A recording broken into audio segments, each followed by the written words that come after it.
Well, the U.S. Justice Department is suing the town of Troy, Idaho, saying it discriminated against Christ Church, an evangelical group that's dramatically expanded its reach across the Palouse. A member of the church bought an old bank building downtown, hopeful to transform it into an event center and rent it to Christ Church as a place of worship. But the city rejected its attempt. Jordan Smith explains why.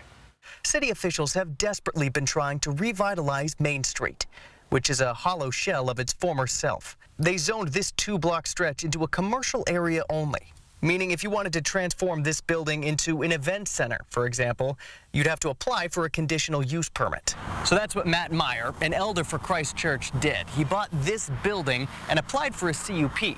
But after hearing community feedback, the city council rejected his permit.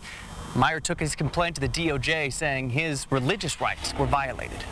As someone who's not a lawyer, I think that the RLUIPA guidelines, I think, were clearly broken, yeah. RLUIPA, as the DOJ says, is an act that effectively forbids the government from deciding zoning matters based on their dislike of certain religious groups. Christ Church has earned itself a reputation in the community with controversial teachings and their expansion efforts, purchasing several churches and buying up numerous properties across the Palouse, including in Moscow and Troy.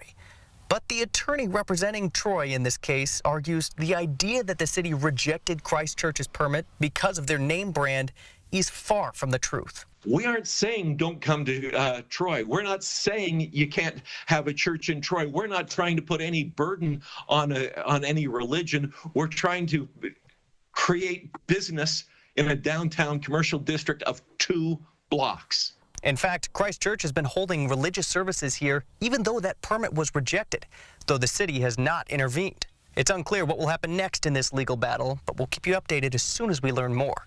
For now, reporting in Troy tonight, Jordan Smith, 4 News Now.